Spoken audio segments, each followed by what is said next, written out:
I'm Coach Seb, and this is Running New Mexico.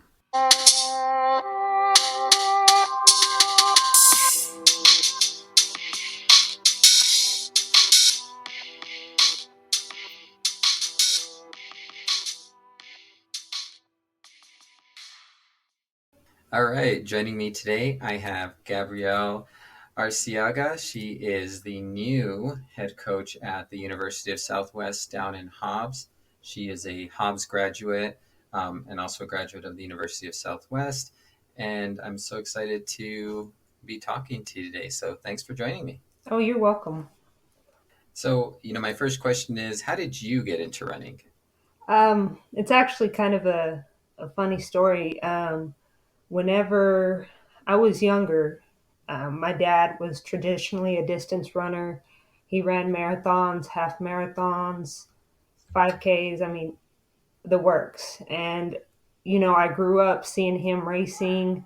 I grew up seeing him um, running these marathons. Matter of fact, whenever I was about 3 or 4, I can remember us going to California to watch him run in a marathon there. And so as I got older, my interest grew in the field of running. And whenever I got into about ninth, 10th grade, um, he told me that, okay, if you want to run, I'll take you to meet Coach Jackson. Um, but you have to be able to run 4 miles without stopping. So I put in the work day in and day out. I would be on the track running lap after lap until I eventually got there. And then when I first started, I wasn't very good. I was running 8, 9 minute miles. And by my senior year, um, I actually ended up being the top runner at Hobbs High School. Um, and it's just kind of grown from there.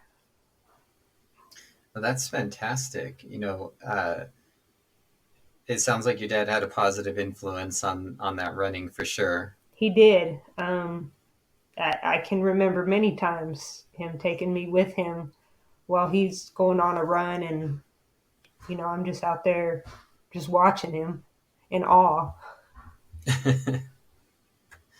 Did you ever feel like, I guess, pressured in your running because of that? No, oddly enough, I never did. The only time that I really felt pressure in my running was whenever I was running for Coach Jackson. I wanted to show that, I was a worthy athlete or I was a good athlete. And I just always wanted to be sure, I'm capable of doing whatever you ask of me. I'm capable of putting in the work. Just have faith in me.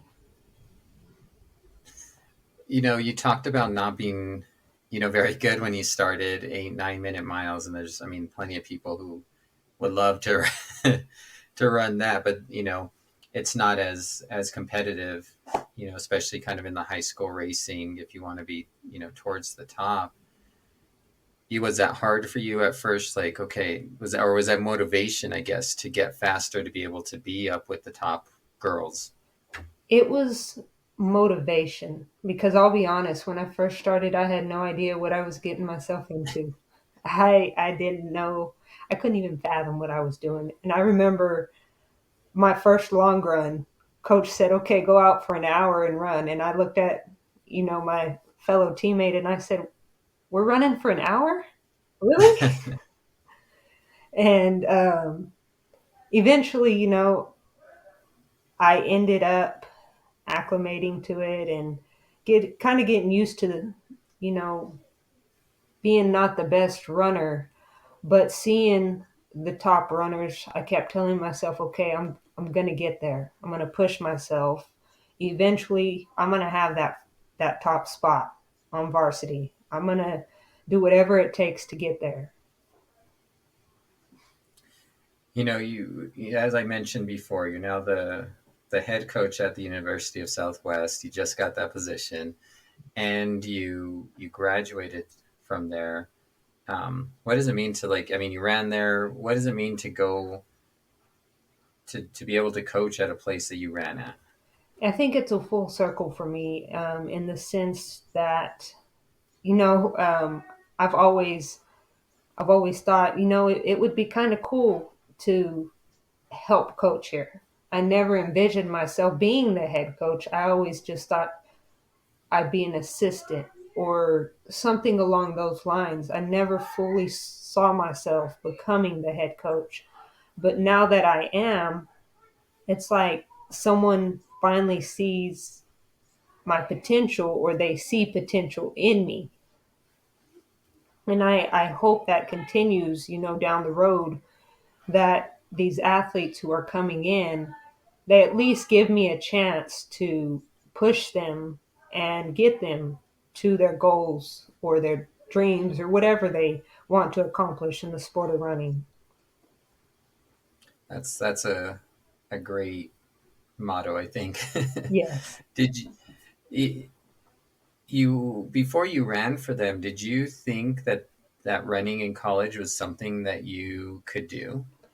Yes, I did. I had actually gotten quite a few scholarships from a number of schools, nothing real big. Um, you know, Lubbock Christian offered me 500, and then a couple of other smaller junior colleges offered me a couple of full rides. But after thinking about it, I just wasn't sure if I was meant to run in college. I never thought I was good enough to run in college. So I took the year off, and taking that year off really allowed me to reflect and think, okay, I this is something I am meant to do and to continue doing. I think that's a great kind of insight because I don't, a lot of kids don't always get that opportunity to reflect on their abilities and then use that to kind of go forward and push themselves. So that's great you were able to do that and then continue the running after that. Yes, it's something I definitely don't regret. That's good. I think there's very few running things that, at least in my own life, that I regret doing. They were hard and they took a lot of effort, whether in the build up or the final, but I rarely regret them. Right, right. So, you had a pretty good career down there in the University of Southwest. I think you have the 5K women's record there. What was, I mean, you ran, I think I saw you were running kind of low 21s in high school. Mhm. Um, and then by the time, a couple of years there, you were running kind of mid 18s. I think that's what the record is, like a mid 18. What did it feel like to make like that kind of progress to you after, again, like coming from where you came, starting out like kind of in the back of the pack? Honestly, I never envisioned myself breaking 20. And whenever I did, we were at a meet in Kansas. And to this day, it's one of my favorite runs, favorite meets. And I remember finishing, and I was the 10th, I placed 10th. And I remember looking around thinking, no, there had to have been more people that, placed ahead of me. And I looked at the clock and it said 19 minutes. And I said, there's no way that's right. No way. Because I've always been used to running 20s, 21s.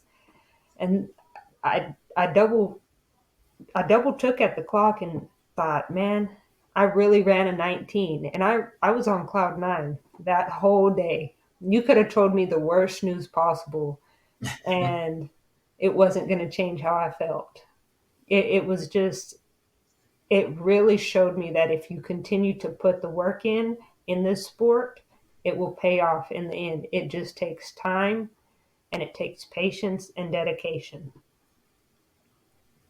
And that's so true, and it's a lesson that every runner has to has to find, because you really need a lot to um, to put in that work, because it can get monotonous, it can get tiring, it can get, there's a lot of things that go into it. So I hear you on that. Yes. And I think that's true about anything you do in life. Um, it takes time, patience, heart, and dedication. Absolutely. Coming in as a coach, do you think, having that experience of, you didn't think you were fast enough, you didn't think you could do that, do you think that's going to kind of help you as you're working with these kids coming into the school? Yes, I do. There's been a number of kids who have approached me and said, it's been a year since I've ran, or I'm not very good, or, I just don't think I meet the criteria for college running. And my response to them when they tell me that is, I didn't either. I took off a year, and then now look where I got myself to. You just have to put in the work and understand there's a reason behind every workout, every run, every day off, too. And you have to really listen to your body when it's telling you to quit or to take that time off. And any athlete who approaches me and doesn't think they're good enough, I challenge them to say, okay, show me why you're not good enough. And, they may look at me like I'm crazy, like, how do I show you I'm not good enough? And that's kind of the point there. There is always someone who's going to be better than you, no matter what you do. But on the same note, there's always going to be someone who isn't as good as you. You just have to have that mindset of being okay with where you're at and then continuing to push yourself more and more every day. Absolutely. And kind of on that note, when you kind of finished up running with University of Southwest, I mean, you've continued your running. Um, that's kind of how I started following you. I've seen some of your runs on Instagram and stuff, and you've had some pretty good ones. I know you dealt with an injury, and we'll get into that. But um, I guess, what kept you motivated to continue to push yourself even outside of school? Yeah, honestly, my motivation after school, um, and that's a really hard question for me because running has been a struggle the past couple of years. It's been tough. So my motivation, honestly, has been trying to teach fellow athletes, how to get better. Trying to teach the younger generations, you know, to push themselves more. Right. And it's just something I've always been passionate about. So I really don't know what my motivation has been after college other than having a passion for the sport and just for running in general. I think that I think that passion can take you a long way. Yes, it I mean, can, um, yeah, but I think it also can cause you to stumble a few times into the couple of injuries I've had. yeah, it can be a little hard to manage that. Like, I love this so much, so I'm not going to take a day off. Or, no, that pain really isn't that bad. I can run through that. It's not a big deal. It'll go away. I just need to take it easy. That's what I struggle with right now. Um, I tried to start back up. I've been running through my injuries like it's just another day. Um, but most recently, I've started listening in to my body when it's telling me you need to back off. And on the days I can't run, I bike. On the days I don't feel like biking and I attempt to run and it's too much, I'll say, okay, today might be a good day to walk or a day off or a day in the gym for, a different type of workout. I find a way to maneuver around the injuries rather than pushing through them like I've always been taught. Yeah, that's good, and I think that's a good insight, to have as a coach. Even though I think there's a lot of times coaches don't always take their own advice, but they're pretty good at noticing it in other people when they're doing it. Yes, yes, and I think that's something I'm running into right now is the prior team at USW. A lot of the athletes are hesitant to come back because they're injured, or they're just dealing with the number of, well, if you have me run this distance, it hurt me last time. And I've just been explaining to them aches and pains come along with the sport of running, and it's when it doesn't go away that you really need to say, okay, there's something wrong. Right, absolutely. Yeah, there's a difference between knowing what you can run through and what's going to cause either more damage or basically not be beneficial if not harmful, in the long term. Right, right. Um, and I think, and I hope here, the kids are kind of hearing me out whenever I'm telling them, take off. If you're hurting, it might be a good day off.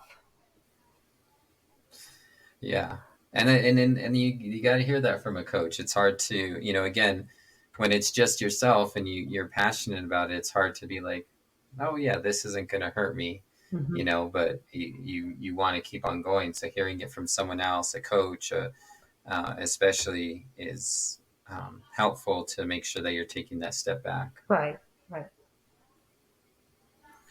So, I did, we talked a little bit about motivation after, but you also ran some longer distances. I know you have like a 1:37 half marathon PR. Yes, I do. That was a fun run. It was up there in Albuquerque. It was a Duke City, Oh yeah. and that was my very first marathon and or half marathon, and that's actually my only one to date. I was planning on Oh, running one after that. COVID hit. I was got signed up for one after that. Injury hit, and I haven't been able to get in another one since. oh, that is rough. Yeah, yeah, but I like that half marathon distance. It's painfully fun, I guess you could say. I recently kind of started running it myself, and I have two under my belt, and it is, once you kind of figure it out a little bit and have your paces down, it's, yeah, I enjoy it because it's long. It's not necessarily a sprint, but you're working the whole time. But it's not a full marathon.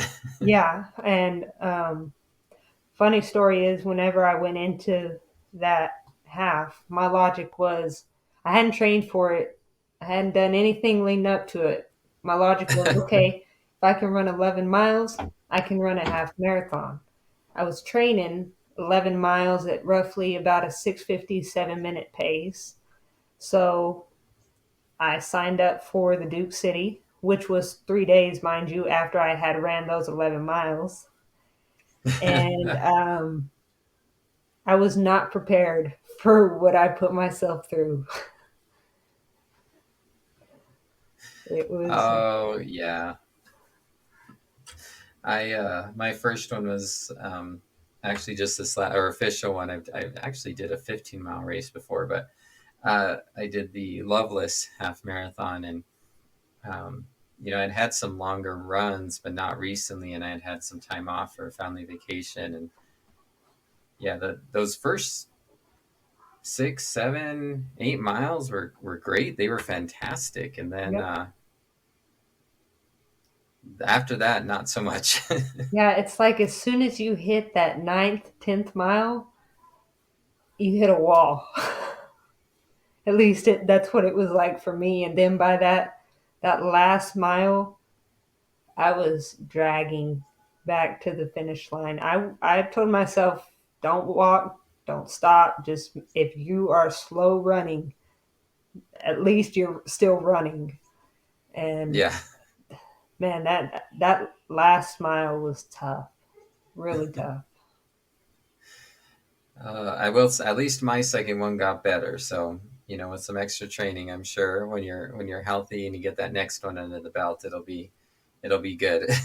Yeah, and that's actually what I've been training for the past, I would say about 6, 7 months, and now I've just been biking. Well, like I said. I mean, I hope the injury clears up. I hope you're able to get out there because I know how hard that is. When you're struggling through things like that. Yeah, but I'm confident I'll be back to it in no time, hopefully. That's good. You talked about when you first kind of were thinking about coaching, like assistant coach was kind of like what you were thinking about. Like I can come in, I can just kind of be a helper and this and that. So, how did you get in on as an assistant to begin with? Well, everybody in Hobbs knew me as that girl who runs. Coach Becker, I had her as my coach whenever I ran at USW. She was a strength and conditioning coach. So I knew her um, throughout the whole time she's been there. And like I said, she kind of came to me and was like, "Hey, you would you be willing to help out?" And I said, "Sure. What can I do?" And we kind of decided on the pacing stuff and getting both the boys and the girls side prepared for their events, and um, both for track and cross country. So that's kind of how I got in on the assistant end of things. I think it's coming in as a pacer can be fun because you're coming in and like you're getting an extra workout as well with other Mhm. people as opposed to by yourself. Yes, I enjoyed it. I, whatever workout they were doing that day or whatever run they were doing that day, that was my run for the day. So I didn't have to worry about putting in an extra run or, an extra workout. My week was essentially planned based off of what they were doing. And then I, of course, would also make some recommendations to the coach. Hey, this boy looks like he might be able to put in one more 1,000. And, or hey, he's hurting. He's really lagging behind me. He may need to cut back on, one or two more 800s, stuff along that lines. And it was good for me because it was good for me and good for the coach because whenever I was running alongside these kids, I could tell how they were feeling just based off Right. of their pace, our pace, and how the overall workout felt. That makes sense. I like that when even with the kids I coach, it's you get a so much better feel for where they're at through the whole thing, and Mhm. maybe they need to take one off or whatever it is Right. when you're with them. So, uh, how did you end up getting the head coaching position? Um, so I work for the Hobbs New Sun, as I told you, and I come into work on a Monday, and I've got a voicemail on my phone. So I answer it, and it's the athletic director, and he said that they were looking for a head cross country coach, and the president of the university remembered, that I ran for the school, and he knew I was still running around town, and would I be interested in the position? First, I was kind of hesitant, didn't think I knew enough about running, but then I thought about it and I said, I've been in this game 10 years, and I know that doesn't seem like a lot, but it's more than some have. And so I took that leap and I called him back and told him, yeah, I'm interested. I think that is um, awesome. Like it's 10 years isn't quite a lot as like you said as some people, but you can learn a lot in that time, and you're only going to get better as you continue to learn more as well. Right. And in those 10 years, you learn what to do and what not to do. And you Right. learn a lot about yourself and about your fellow runners too, and how they train and, how they cross train as well. Absolutely. And I think, like you talked to the cross training, I mean, that's something that you've had to experience personally Hmm. recently. And again, kind of coming from a position where, some of these kids are at where they don't maybe feel like they deserve or they're fast enough to run in college, and you've been there. So you have these experiences that these kids have, which I think is, you know, just as important as the knowledge with the coaching stuff. Right. And on the cross training deal, any recommendation I have to any college student or any high school student is to definitely cross train. Swimming, biking, both of them do wonders for your running career, long term, in high school and in college. Um, they really help build the weakened parts of your body that may not be as strong from, years of running and mainly only focusing on certain parts of the body when running. Right. You mentioned Coach Jackson earlier when you were in high school, and you mentioned Coach Becker there at the University of Southwest. What have you learned from those two that you're going to kind of carry forward into, your own training, or have continued into your training, and then with the coaching?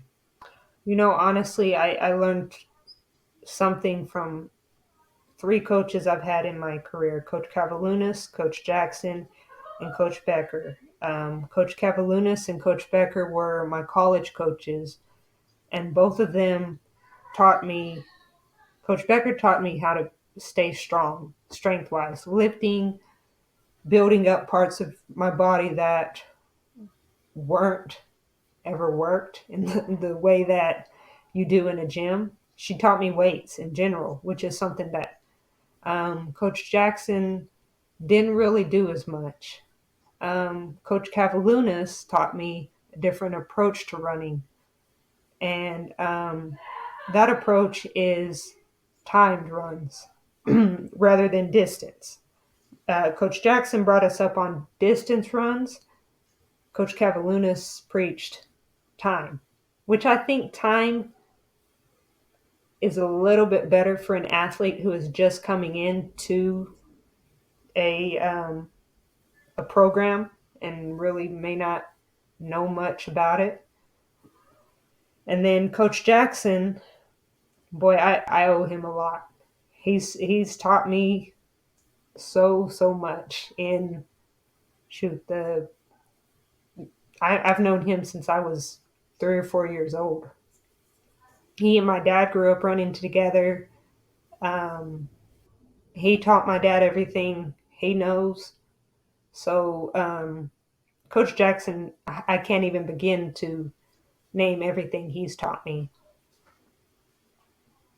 That's uh, it, you can tell a coach has has done a lot for someone when you can't really mention everything, because it's so immense. And I think a lot of people have had coaches like that, and coaches mean a lot, and the relationship you can have with a coach as an athlete is such an important part, not only to the sport, but to growing up, not only high school but college. And they're often looked at as role models and stuff. And I've One heard plenty of good things about Coach Jackson before, so Wonderful to hear that continue with you. Yes, one thing I can say that he did for me is he gave me a second chance in running. He didn't have to, but he did. And to this day, if he didn't, I don't know where I would be at, in my running. That's and that, like you said, and that can mean a lot. Everybody needs that second chance, and I've heard you kind of talk about that. We talked a little bit about that, Hmm. when we were talking before we started recording, and you mentioned things, around that same topic, um, that you really want to make sure that everybody has an opportunity and a chance if they want it, which again sounds very personal to you, which I think again is another positive thing as you're talking to these kids coming in. I do. I believe everybody deserves at least one chance. And, we all make mistakes. We're all human. And I think every kid deserves that chance, whether it be running, school, whatever it may be in life. They are going to mess up. They're still young. They still make stupid choices. And they're going to continue to make stupid choices. That is true. But you just have to be a mentor for them and walk alongside them as they are making these mistakes and helping them to learn from them. That's I agree with that. That's I don't think there's any better way to say that. No, no. And, we're dealing with kids who are 18, 19 years old. They're not mature yet. I mean, according to law, they are, but mentally, they're not. No. Absolutely not.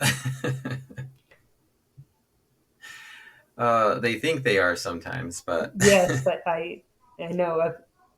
Um, I see it every day, and it's interesting the things that um, kids and just people in general do.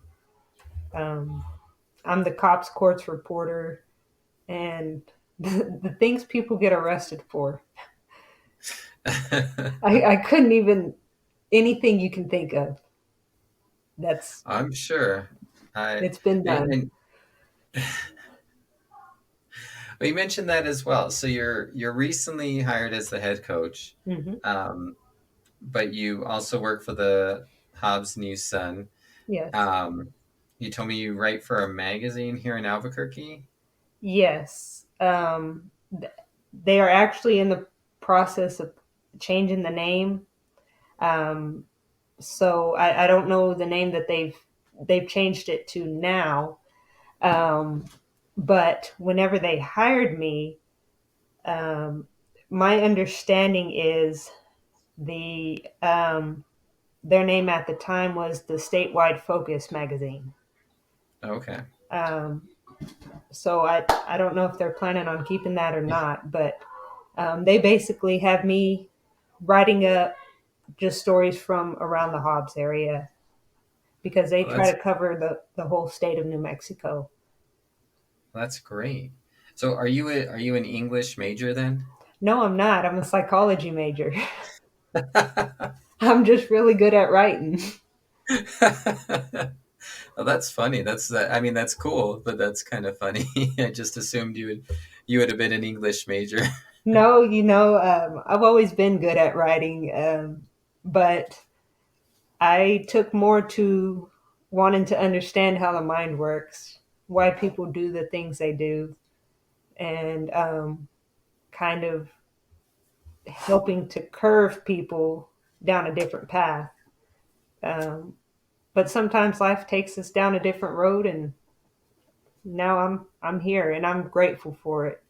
Um, I would have never even thought that I would be the head coach for the University of the Southwest, or that they would have even given me, you know, my first chance at coaching, considering the only experience I have is my own personal running. Yeah. Well, like I mean, like you said, I mean, our paths can take strange places, and um, you, I I think that you've had some great mentors to help you through this. So I mean, that's you got that going for you, and I mean, if someone's willing to take a chance on you, that speaks a lot. Yeah, it does. It really speaks a lot to the institution and the leaders there. The leadership there is phenomenal. I haven't seen from the president all the way down anyone who are these type of people, really good, loving, caring, Christian individuals. I haven't really found that anywhere else. They're good people. Oh, that's, I mean, that's great. I mean, like you said, you already have a connection with the school, you have a connection with these people. And so I think that, again, that speaks a lot to how they view you to bring you in for this position. Yeah, it does. So since you're injured and you're going to be the head coach, do you have someone lined up to be the pacer for some of the kids, or? Right now, I think it's just a matter of getting these kids in there and seeing where they're at. I think the first couple of weeks, it's just a matter of really seeing what these kids are capable of, if they're willing to put in the work, if they're willing to do what I ask, and if they are willing to also get their business handled school wise. I don't want to be one of those coaches that just hounds on them, and they've already got enough going on in their own personal lives. And then you add on school, you add on the sport. I'm an understanding person. And I think, maybe the second month, I do have someone I want to come out and help go through these workouts with the kids and help them develop better running techniques, better refine their skills, and kind of tweak certain areas in their running that I think might be weak and or may need some adjusting. Um, I do have someone in mind, but I kind of just want to see at first where they're at, kind of get a feel of things. That makes sense for sure. We had talked a little bit um, as we were messaging, uh, that you obviously you're getting a little bit of a late start, just being named the head coach. And so, there are a lot of seniors who have decided on schools, or, decided, no, I'm not running in college, and this and that. So, we've talked a little bit about that, but, what are you looking for in a kid that might be hearing this? I mean, like, or a coach that's listening to this and talking to some kids, like, what are you looking for in a runner that might be considering University of the Southwest? Whenever I first was really thinking about that question, um, to myself, I was thinking, okay, I've got to get in some top tier athletes who are going to, really excel in this program, and they're going to win us titles and everything like that. And then I stopped myself and I thought about it and I said, I don't need top tier athletes. I just need people who are willing to put in the work and willing to show up every day. As long as they are willing to do the workouts, show up to practice, put in their long runs, and just do what I ask. It's I'm not looking for any top tier talent. If it does come my way, then that's great. But if it doesn't, you can be on JV, and I'm more than willing to talk to you. You can be that 8, 9 minute runner, and I'm willing to talk to you because anybody is capable of anything they put their mind to.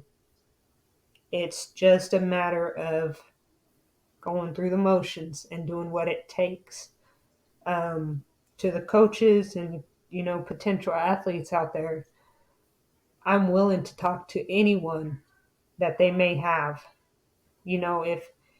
If they feel like they've got an athlete who wants to run in college, but they're not good enough to sign to a D1 school, or they're not good enough to sign to a JC, or for whatever reason, or maybe they went to, you know, the alternative school. Send them my way. I'll talk with them. I'm willing to sit down with them and their families and see what their goals are. If they just have a goal in mind of getting through school, and, maybe they enjoy running on the side or whatever it may be, then, okay, that's another discussion. But I want them to know that school is first and running is second. And they are there to get their education first. Running can always come somewhere in the process, and it will always be there, and I'll always be there to support them. But that education, it's not always going to come. I absolutely. I think that's a great message. And again, I mean, going there, you know what it's like to balance that schoolwork with the expectations of running as well. It's it's a at times it can be a struggle, but you just have to find that balance. My last year in college, I took 18, 18 hours, I believe. It might have been more, Wow. because I had it in my mind I was going to finish. I was ready to be done. Um, so that last semester, I took as many credits as they would allow me and then some. And I was able to find that balance, though. Again, it amounts to whatever you put your mind to, you're capable of. Yeah, I agree. It can be a sharp learning curve for some students, but um, you can get it done with balance and communication. I guess is Yes, always important. yes. And then, like, I have a kid here in Hobbs. Um, he graduated from the alternative school. He didn't really think that any school was going to pick him up. He was kind of surprised I reached out to him, and he goes, "Yeah, I'll run for you. Where do I sign?" And I said, "Whoa, hold on. Let's kind of see where your GPA is and where you stand and everything like that." And he goes, "I'm willing to do whatever it takes, schoolwork, whatever. I just want to run. And nobody will give me that chance. Nobody will allow me to even sit down with them because of, the trouble I was in high school, and I wasn't very good at school. So they never gave me that chance. But, if you give me that chance, I'll prove everybody wrong." And I said, "Well, let's see what you're capable of. Let's see if you can put your money where your mouth is." Essentially, That is well. I mean, good luck. I mean, like you said, you got a second chance, and you don't know where you would have been if you didn't have that. And hmm so, obviously, I hope that works out for this kid as well. I think it will. He just needs someone to steer him down the right path. Absolutely. I think there's a there's a lot of kids in that same boat. Yes, yes, yeah, and I was one of them. Um, but fortunately, I had people who steered me down another path, and from that, I've learned from my mistakes. That's good. I mean, again, I mean, you're getting this opportunity. You seem to be like you're going to be pretty busy here soon with all of these things you got going on, and trying to Yeah, squeeze in some exercise when you can. yeah, I sure will. But at least if you can't run with the kids, I guess you can always bike with them too. Bike next to them. Well, I'll probably be in a cast and then a Oh no. walking boot. And then I have to relearn how to walk and relearn how to run. So it may be a little while before I can bike or run alongside them, but I anticipate within the next year I'll be out there alongside them, at least trying to run, or maybe they can teach me, reteach me how to run. It's a full circle. Whatever Right. I teach them, they can reteach me. I'm not afraid to relearn how to run. Great. Oh, I mean that sounds amazing, and like I said, I'm rooting for you. One thing I did notice, so you guys you talked about running track, but I think you told me so there it's just cross country for right now, right? Yes, at least until I can get the numbers up. Um, Okay, I'm hoping that within the next year or two, if I get the numbers up to a level that the athletic director can't deny that, okay, these numbers are obviously good enough to have a track team, let's go for it. That's what I'm shooting for. Because as a runner, you can't have cross without track.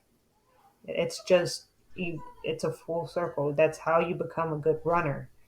right. So, if I can bring back that track program at some point during my career there, that's what I want to do and I really hope to accomplish. That's great. I hope that that is something that you're able to do because like you said, it goes hand in hand, especially in a college program. It helps. It would it helps the kids get stronger, faster. Um, Gives them something else to look forward to within the year. So definitely rooting for that one. And the more programs that are running track and cross country, the better. Right, right. Excuse me. So that's great. uh, I'm excited to hear to be able to see what you guys end up doing for this next year. I hope that we can see some stuff on Twitter and Instagram or one of them because some schools I try to follow them and they don't really have a social media presence and it's like oh man I really like just to get to know the team and what they're Mhm. doing. I think it's so important. Have you thought about that aspect of it? Yeah, that's something I kind of want to build up on the social media presence because I think nowadays technology is ever evolving and that's a way for you to bring in more athletes is to build up your social media presence. Matter of fact, I've been able to recruit two more athletes through social media. I haven't been able to through email, phone calls, text messages. I've tried everything by the book. And the other night I got so frustrated and I said, okay, you know what? I'm going to take to social media. And so I did. And through social media, I've been able to recruit two more. Now I know that's not a lot, but had I not have been on social media, would I have ever found them? Probably Right. not. Would they have ever found me? Probably not. I think that as a coach, you've got to continue to learn to evolve with the times and with technology to not only build up your athletes, your program, but also your recruiting base as well. Yeah, absolutely. I think that I mean, that's where all the kids are at, right? They're Mhm. they're all on the social media, and so being able to be out there in a place where they're looking at is going to definitely be beneficial. Yes. And, had it not have been for you sharing, my post on social media, I really don't think I would have found these guys. Um, friends, family continuing to share my social media post, it's bringing in more people. They're seeing hey, she's a coach. Maybe she will sign me, or maybe she'll talk with me. Just that small possibility can help you do wonders with the program. You know.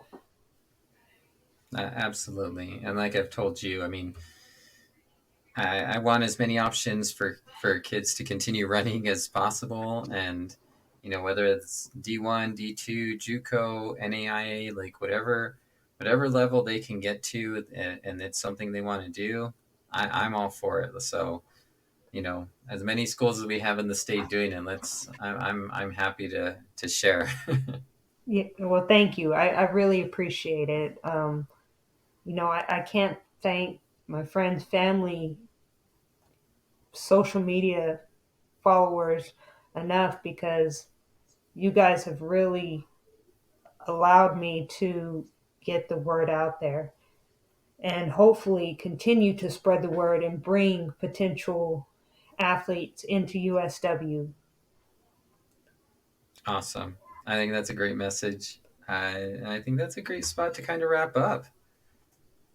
So thanks again.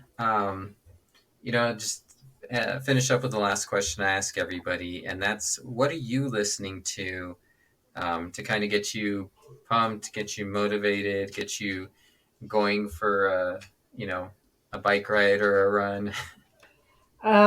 There's three things I listen to on my run almost always. Red Hot Chili Peppers. Nice. Um, you can't beat them. Usually Kanye West or Lil Baby, Nice. and really any other alternative group. They tend to get me pumped up, motivated, ready for whatever workout I have planned for the day. But I also tune in to your podcast as well. They kind of give me a perspective um, on what other fellow athletes, coaches, people are doing, and maybe how I can change up what I'm doing. Well, thank you. You're welcome. I was gonna ask, because I enjoy the Red Hot Chili Peppers as well. I haven't heard the new album yet. Have you given it a listen? No, I've been hesitant to, because I want to see them in concert. Oh, okay. And so, because of that, I'd love to hear that new album live before I actually listen to it, um, you know, through the headphones or whatever.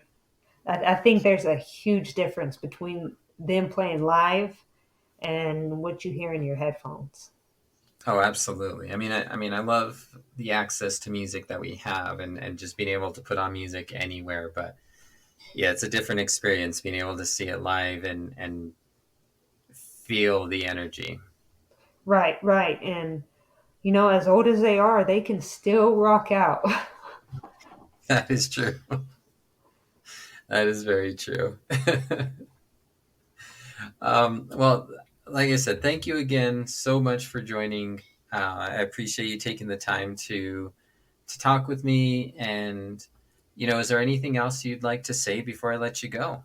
um, Thank you for having me on, and thank you to the running community, my friends, family, for really pushing me to where I'm at today, and to continuing to help me in this new endeavor I've um, I've taken on. And I look forward to hopefully meeting some new coaches, athletes, and friends as well.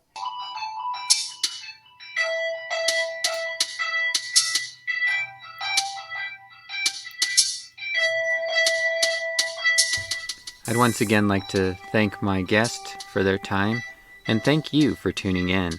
If you have the opportunity, please rate and review wherever you listen to your podcasts, or just help spread the word. Music was provided by Philip Friedman. You can follow him on SoundCloud at DJ Teach. You can follow me on Instagram and Twitter at RunningNM. Feel free to drop me a line or shoot me an email at runningnewmexico@gmail.com if you have any questions or know of someone who should be interviewed. In the meantime, keep running, New Mexico.